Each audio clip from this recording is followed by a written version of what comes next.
Pour la rentrée, j'ai réorganisé la chambre de Gigi. Donc, c'est-à-dire là avant, ici, il y avait, là où il y a les livres, il y avait ses vêtements. Et ses vêtements étaient entre ses jouets et ses livres, et entre ses jouets et ses livres. Et j'ai décidé donc de changer de place. Pourquoi? Pour lui permettre, pour mettre tous les jouets à un seul endroit, et les livres, qu'il ait vraiment son petit coin bibliothèque, comme ça, qui voilà, un petit coin où il y a que des trucs comme des cartes, des trucs qui lui permettent de lire en fait, qui lui permettent de les bref, tout ce que vous voyez là, ce sont des choses qui lui permettent de lire, qui lui permettent d'écrire et autres, ces livres qui sont là. Et ces livres électroniques aussi, ces tablettes et tout ça. Donc, je préfère regrouper ça sur un seul endroit pour que ça ne le perturbe pas et que ça lui permet de pouvoir s'organiser aussi quand il range. Parce qu'il range plutôt bien sa chambre, on l'a appris à ranger. Mais deux fois, il est un peu perturbé parce qu'il ne sait pas parfois où ranger telle ou telle autre chose. Donc, je veux vraiment qu'il s'habitue à ce que tout en bas, ce soit ses jouets, rangés dans des boîtes comme vous pouvez voir, et que tout en haut, ça ce sont ses œuvres, le truc qu'il a fabriqué lui-même avec l'école et le centre. Et là, tous ces jouets de construction et autres, tout est en bas, les Lego, les trains, les rails et tout, les voitures, tout est en bas. Et là, dans ce carton que vous voyez, c'est sa boîte à trésor. Sa boîte à trésor, c'est-à-dire là-dedans, dans cette boîte, on range tous ses œuvres de l'école. Depuis ses œuvres depuis qu'il a... Depuis toujours, en fait. Depuis quand il était même gardé par la nounou, par l'assistante maternelle. Comme il faisait aussi des œuvres avec l'assistante maternelle, on a tout conservé là-dedans. D'ailleurs, bientôt, on va devoir en racheter d'autres parce que l'année prochaine, ça ne pourra plus rentrer, c'est plein. Il faudra qu'on en rachète un autre et qu'on trouve de la place pour disposer. Donc, voilà. Donc, sa boîte à trésors tout en bas puisqu'on ne l'ouvre pas très souvent. On l'ouvre vraiment très rarement. Et les autres dessus, de façon à ce qu'il puisse se servir quand il veut jouer tout seul, sans forcément avoir besoin à nous solliciter. Et voilà, donc ces deux endroits là pour ses jouets. Et là, comme je vous ai dit, son coin bibliothèque. Et tout en haut, ses vêtements. Bon, ces vêtements, je préfère les mettre tout en haut. Pourquoi? Parce que jusqu'à présent, nous préférons lui donner nous-mêmes ses vêtements. Et ces vêtements, je les ai rangés dans quel ordre? Là, ce sont des chaussettes. Ces chaussettes dans cette boîte. Dans cette boîte Doudou et compagnie. C'était une boîte cadeau. Donc, hop. Voilà. Je range là-dedans. C'est une boîte en bois. Et là, ce sont ces draps. Donc, ces draps, ces différents draps comme vous pouvez voir. Je lave, je repasse et je range bien sur le côté. Là, ce sont ses caleçons. Là, ce sont des lingettes pour nettoyer ses chaussures. Son doudou qui ne veut pas s'en séparer. Et là, ce sont ses vêtements. Ces vêtements, ils sont rangés dans quel ordre? Ils sont rangés de façon à ce que le matin, qu'on n'ait pas à réfléchir. C'est-à-dire, lui, moi, depuis qu'il est né, j'essaie toujours avec lui, je fonctionne un peu comme un militaire, en fait. Donc, il doit toujours être prêt à partir.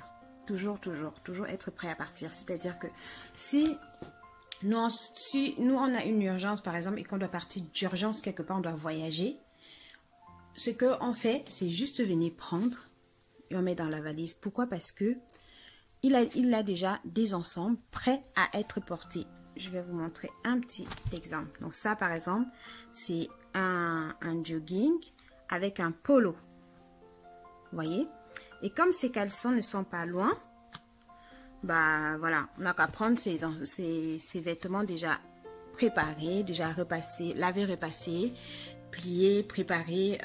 Donc tout ça, ce sont des ensembles. Donc là, il en a combien? Il en a 1, 2, 3, 4, 5, 6, 7, 8, 9 ensembles prêts à être portés. Donc le matin, ce qu'on fait quand on est pressé, de toutes les façons, tous les matins, on est pressé avec les enfants. Généralement, on est pressé, surtout quand on travaille.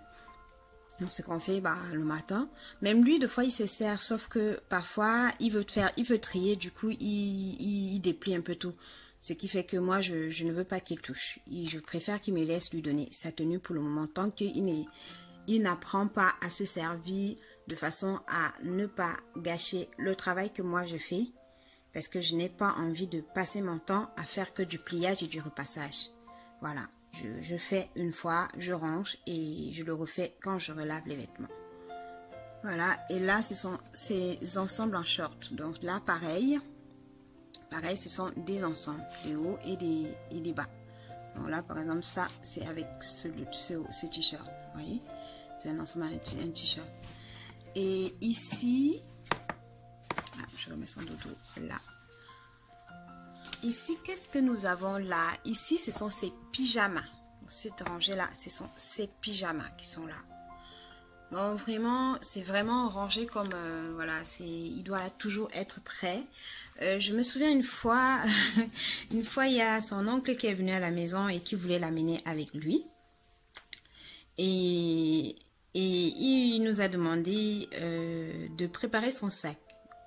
Et lui, quand il nous a demandé de préparer son sac, il se disait, dans sa tête, il s'est dit, bon, ils ont entre 15 et 20 minutes pour préparer son sac. Donc, et puis, il nous voit arriver avec le sac déjà prêt. Et il nous a posé la question de savoir comment ça se fait que le sac est prêt déjà. Et j'ai dû lui expliquer que depuis qu'il est né, je fonctionne un peu comme ça avec lui. Donc, je fais toujours en sorte qu'il soit toujours prêt à partir. Donc, même pour sortir, il a toujours un sac qui est prêt avec ses jouets.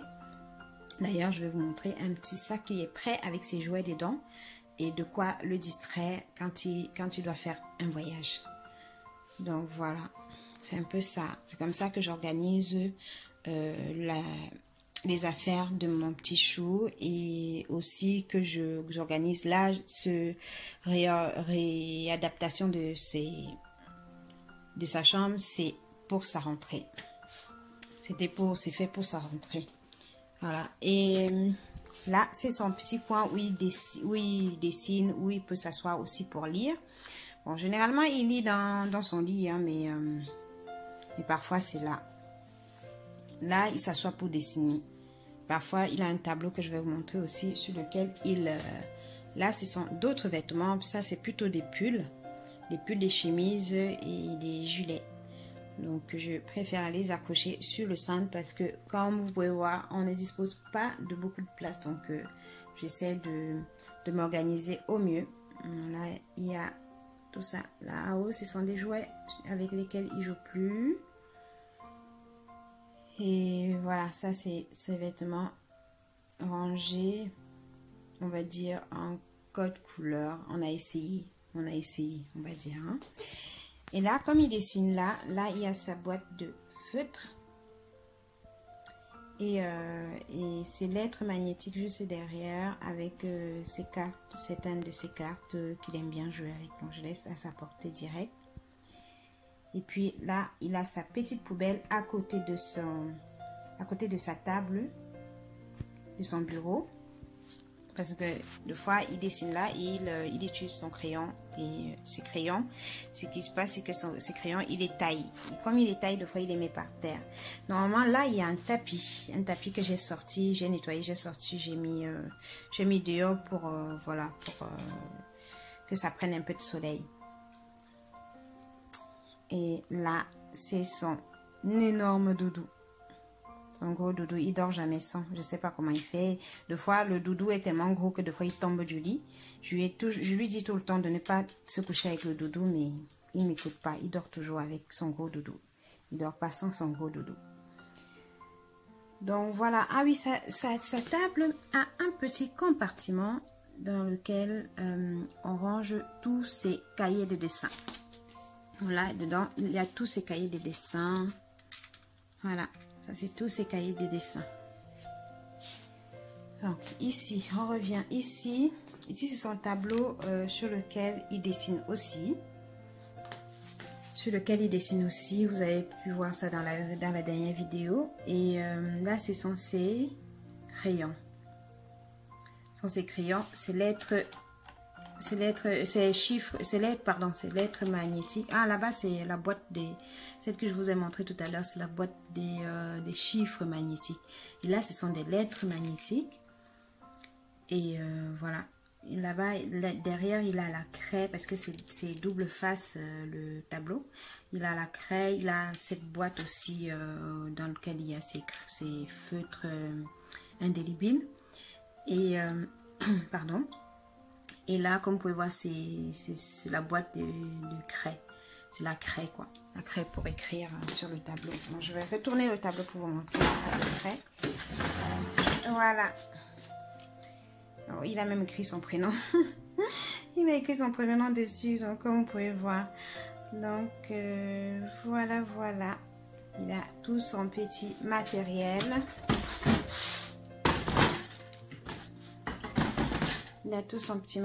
Et là, sur le mur, ce sont des...